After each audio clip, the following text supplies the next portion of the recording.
Stephen Woodcock. I've been a financial markets professional for over 30 years. I just have a quick chat on what we're seeing in the markets at the moment. What the major thing at the moment, obviously, we're seeing is we're a week after the UK election, and after the Conservative landslide and the woes of Corbyn.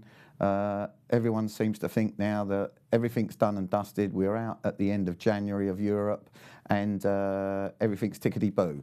I have to admit, I'm a little bit concerned about a few things that are going on. I'm already seeing Boris Johnson watering down a few of the things that he said maybe only 2 or 3 weeks ago. I'm seeing European leaders talking about virtually trying to block us coming out.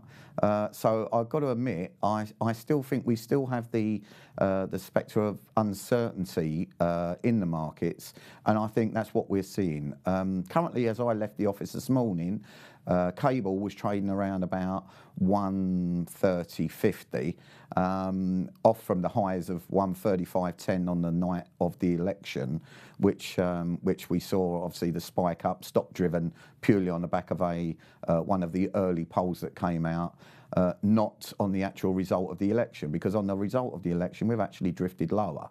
I think as we go.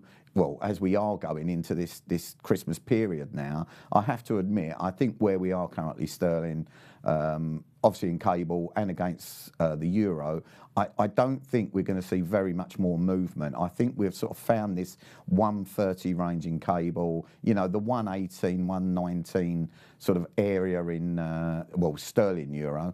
And I think we'll probably go into Christmas around about these levels. I think 130 just seems like a nice round number, and we'll probably keep it around here.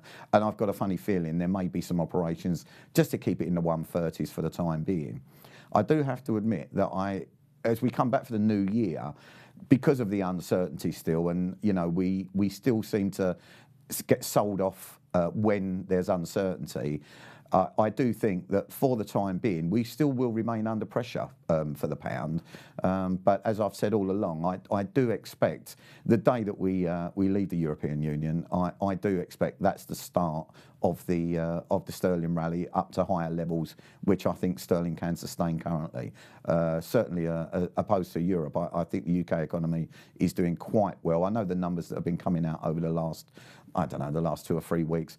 They've all been Brexit driven, really. So bad numbers are to be expected in the UK. I'd say at least over the last month, and obviously a bit before that as well. The other story, obviously, the US-China trade talks have been a little bit on the back burner lately, and Trump doesn't seem to have been tweeting very much certainly over the last week. I think he's probably been looking at the impeachment talks and whatever. Maybe doesn't want to open himself up to any more ridicule. I have to admit, we're going to go into these impeachment talks. He's not going to be thrown out of office. Well, I can't see that happening, because there'd have to be a massive swing of his own party voting against him once it reaches the upper house. So for me, I think there's the chance that after this all goes to bed, we return to that sort of dollar strength, which we seem to have lost maybe over the last week, certainly. Generally, the market has been pretty quiet.